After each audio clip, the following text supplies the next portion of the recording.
All right, let's jump right into this explainer. Today, we're locking in on a massive shift in the balance of power across the Indo-Pacific.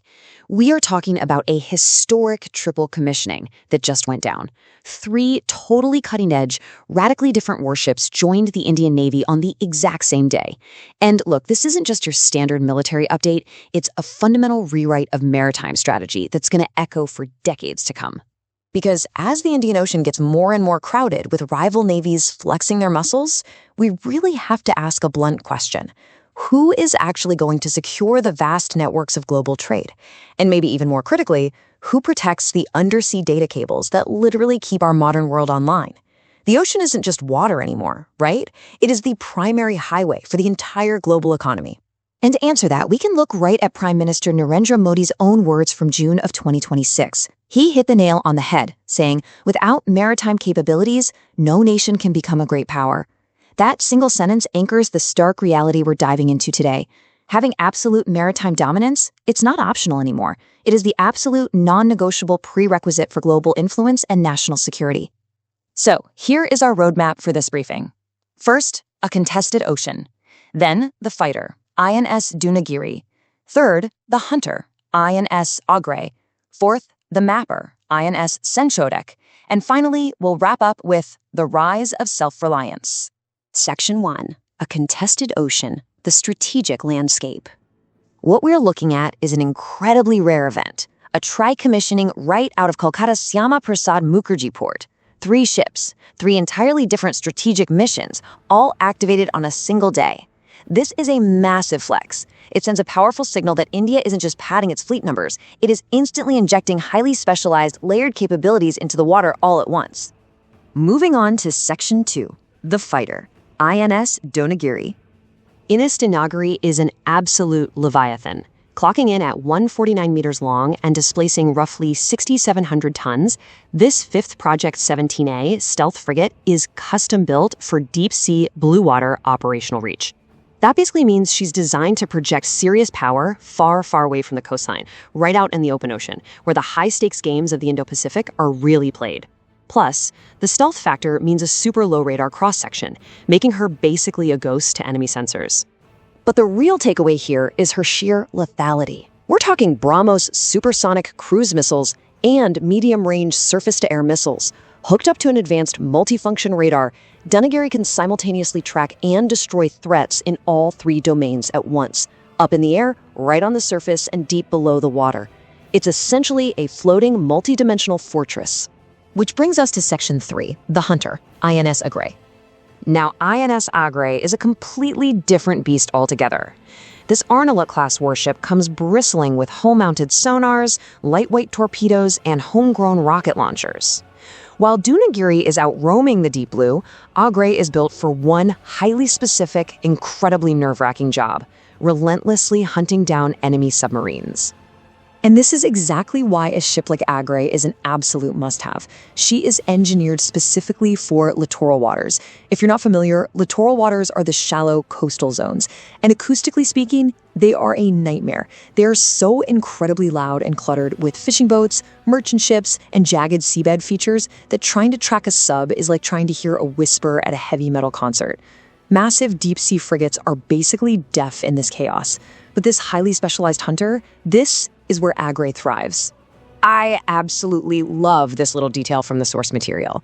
The crew of the INS Agre proudly call themselves the unerring archers. Their ship's crest is directly inspired by the Gandiv bow, the legendary weapon of the great archer Arjun from the Mahabharata. It's all about absolute, unshakable precision. Because in those chaotic, noisy coastal waters, if you pull the trigger on an enemy sub, you literally cannot afford to miss. So you see the strategy here, right? It's a devastating 1-2 punch. You absolutely need the massive scale of Dunagiri for distant power projection to challenge rivals way out in the deep sea. But at the exact same time, you desperately need the agility of Agre to lock down your coastal vulnerabilities, ensuring no adversary can sneak a submarine into your own backyard.